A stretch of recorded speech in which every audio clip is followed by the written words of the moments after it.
Hey guys, so week 5 of this acceleration program, week 5 million of GameTree. The main topics of this one are going to be about viral promotion of a startup or product, proving markets, and also kind of domino effects that leads to, doing things yourself sometimes, and my thoughts around that and experiences, and also it not hurting to just ask sometimes. There'll be a few little updates in between, but those are going to be the main topics, so feel free to jump ahead or whatever. So first off is uh, viral promotion. It's becoming more clear to me, based on research and friends who do things and ones that know marketing, that the way to really make apps take off is to have some sort of viral component. Yeah, you can have videos or memes or things like that, but those are really hit and miss. The best thing is to have like contests where people can invite friends, where they're sharing stuff, liking things. And it's been a really big challenge trying to apply this to GameTree at this stage because there's we don't really have a budget to give away really big prizes and awards that motivate people, and that's like one big way. And then the other big way that I see is when you can give away some sort of giant like fame or recognition, and that's really good for people who are building like influencer-based social networks, where it's like, oh, the first ones here that get the most influencers early might be like the next big stars. And so that kind of a thing works really well. Or if you're giving away an award and saying like, oh, here's a prestigious prize if you get the most votes or recognition, but we're not a big enough organization to be giving out like really desirable recognition yet. So we're kind of stuck without a lot of resources or some sort of influencer following base hack that we can do. So that's something that we're working on. There are a couple things that we're going with. One is at least that could scale virally over time is again the local events that we're working on. Basically getting a local community to buy into using it that has some sort of benefit, and then using that to go to local stores and then cross-pollinating with like local game stores, and the local community would be gaming events and like meetups and stuff. So that strategy is going into play. I was supposed to give a talk for the biggest social meetup group, but that's actually going to be after I get back from Kiev, and that means that we can't go to the game stores then, and it might delay our timelines to the point where we can't validate the Warsaw market before I'm in Silicon Valley, which is a little bit frustrating, but I'm finding things are always just taking longer than I expect for a variety of reasons. And then another thing that we're trying is that we've made a presentation for MMOs, massive multiplayer games, because it turns out that like the by far massive biggest reasons that people play MMOs, like possibly up to 10 times more important than actually the gameplay of the MMO, is people's social reasons, whether it's because of their friends or they want to show off to people, but somehow it's like has to do with social interactions. So we basically are targeting a lot of MMOs that have like dying player bases, saying, oh, like you can tell your new users about GameTree and they'll find friends faster, and then once they find friends, they stick to the MMO, and then they become a part of a community, and then they're there for a long time. And this is all just based on a lot of research around MMOs and the typical journey. So this is a pitch we're going to give them, and we'll also give them a ton of insights on their users. So that's a way for us to also start giving out our data. So the idea here, and this goes into the proving markets and domino effect, is that we start with some like smaller MMOs, ones that are easier to talk to, and then we'll just keep fetching bigger ones, and we can start charging money for this and charging more money, and then eventually we might be able to land massive MMOs as customers, and that could be really great. I used to think more along the lines of, okay, I could write to like 20 small press and try to get PR, or I could write to like one big press that would be worth 20 and it would take 5% of the amount of time, so I should write to the big one.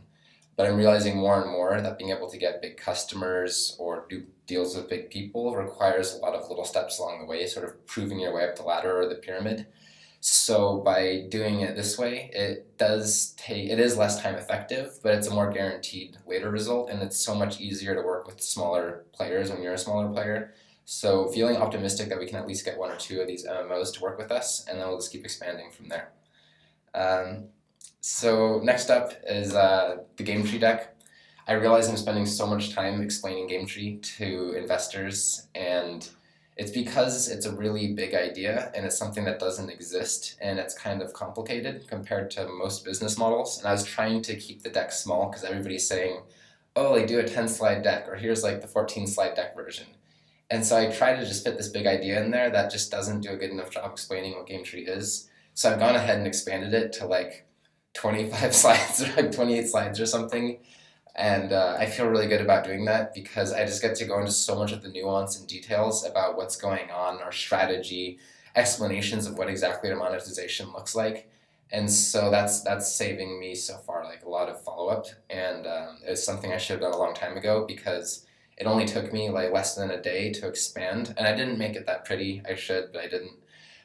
But it's like gonna save me like 5 times more than that, I'm sure, and how much I have to explain to people and answer questions.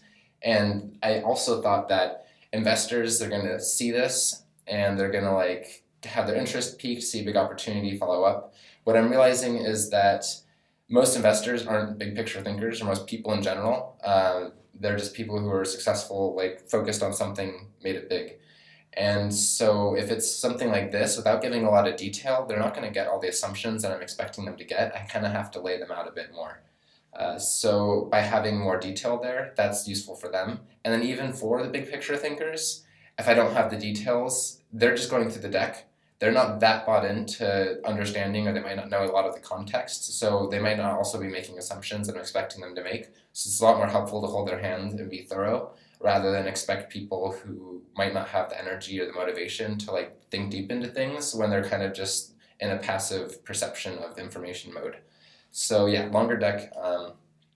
Another update is so far I'm kind of disappointed in this acceleration program. I've been here for like 6 weeks now, and there hasn't been much in the way of tangible benefits. It's if anything, it's actually cost me like a lot of time going to like pitch like an oil and gas company, having like the press there that's only writing about like, oh look, there's startups in Poland, not getting strong introductions yet.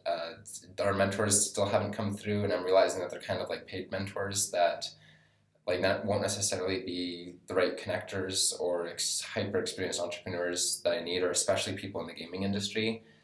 So I'm fingers crossed that it'll get better, but the point was to be able to add more value before the seed round. I'm about to leave for the trip to China and San Francisco, so there's not much time left. So I'm really hoping more useful stuff pulls out of this. At the very least, it's some money, but it's not that much money compared to the fact that I've had to go through a nightmare of banks and apartments and all this stuff. Another update is the Restream experiment has started. Restream.io, they basically allow you to upload a stream, like live stream, and then they restream it to like all the major platforms like YouTube and Twitch and Facebook and now LinkedIn and a lot of other places. And so Alex, the founder, is from Ukraine as well as me. I mentioned him in the last video about power of relationships. So that experiment has started, and they're basically finding influencers to bring onto GameTree to have them convert a portion of their audiences, so that within GameTree we can now be able to give them insights using the sample about their user base, like what kind of games they like, what are niche games that are popular, what are their psychographics, and how they compare to normal people. And also to be able to predict ratings. So if they're thinking about playing a certain game or promoting a certain game and they don't know if their audience will like it or how much they'll like it, we have a dashboard where they can put in like the game name for their like unique URL and be able to get a predicted rating, which is something nobody else is doing. Most of the stuff nobody else is doing, but they want to basically prove this with an experiment to see if it's useful for them or if they're willing to do this. And then at scale, we don't need them to even bring people on. It automatically can associate their YouTubes and Twitch names and Discords and stuff. But it's a big hard part for us to be able to get these big streamers to be able to come to GameTree. So it's nice that they're going ahead with that. The person I talked to is really excited about it. She's works for them in Austin, and she's like, this saves. I can see a huge amount of value in this for me and for them. So that's encouraging to hear from somebody whose job specifically that is. But fingers crossed on this experiment. Another update, and this has to do with not being afraid to just ask. Like with Alex, I asked him like, can you give me some streamers to test this? Because he likes the idea, but he wants a lot of data. He's very data driven, so he wants to see things proven. So asking him to help with that, he said yes, and that like is going to be saving us like huge amounts of time and or money that we don't have to be able to get influencers to do this. With GDC, there's Jeremiah who's going to be there, who I mentioned last time, who's been getting involved in helping us. He just visited his brother and friends in California, so he hasn't been super active lately. But he's going to be helping us at GDC, which is really cool because I asked him if he'd want to go there. Also, Dario Nardi, he's an advisor, somebody who I met, and we were supposed to talk for like half an hour, and it turned into a couple hours online. and he's very keen to get involved in GameTree as involved with like the psychology side. He's one of the world experts on like personality psychology, AI, and like neuroscience and graphic imaging of the brain, and being able to see what regions you're activating and what that means. So at GDC, he actually said he would come, so I'm really excited about that, and also give something more for people to come to the booth for, because now they can not only take like a GameTree test and a DNA test, but they can actually get their brain scanned. And normally this is something that costs a lot of money, but it's really cool that he's like willing to come do this. It's a good way for us to bond. And I almost didn't want to ask him because it's kind of bold to see if he'll travel to another city for like a whole week for free to do something like this. And he was like, yeah, like sounds fun. So I'm really glad. And so advice for others could be, it doesn't hurt to ask. That's not like 100% universal advice, of course, but I find that a lot of the best things happen when they're sort of on a reach.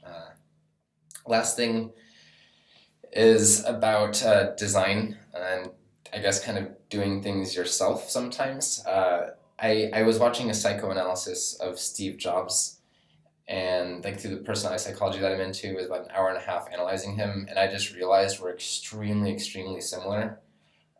I'm a little bit more value based. He's a little bit more believing his intuitions. But in general, we're probably like 97% similar. And I'm also not as much of an asshole, I hope. But overall, like I get Steve Jobs very easily when I see him from the lens of watching his interviews and their context that they had. I listened to the audiobook of his biography and didn't see as much similarity. Like I saw him as kind of like a baby bully who would like throw hissy fits and was like very irrational. But now I realize that I'm irrational, and that the reason he was at least throwing those hissy fits is because he cares so much. He is immature to be able to do that, but it shows that he's like very value driven and emotional, and I'm value driven, emotional, I guess. So there's those commonalities, and also having a very deep rooted personal value system combined with vision, having strong like kind of patterns sort of way of looking at the world, and it's good for reconciling paradoxes, seeing the future. Anyways, back to tying this in, is I realize that I keep asking people to do these really complicated, niche, nuanced, well sculpted things that are very abstract, and kind of getting frustrated when the results don't come out like I expect them to. And what I realize is that in this case, this is kind of a strength of my personality when dealing with UI design, trying to get our dashboard designed. That's going to be a combination of like newsfeed and like a navigation buttons of discovery. And I keep trying to get people involved in helping and trying to let people who are specialists in something do it. But I realized that in this, that I just over the weekend did it myself, and I'm really happy with the UX that's resulted. And I think that it's still been a process of getting feedback from people, but overall, it's so much better now just having designed it myself and then giving it to a designer to beautify, because I suck at fonts and spacing and all of that. But for the most part, like really happy with that. So it's sort of a lesson in getting my hands dirty, but at the same time, that's a bigger deal for me because I believe so much in separation of labor and hiring people who are experts at different things, but also knowing that I need to do this part because it's sort of, I guess, my vision at the end of the day. And with my personality in this niche, like I need to just be hands-on if I'm going to get the kind of results that I want. There's another lesson in there. Don't remember what it was, but see you next time.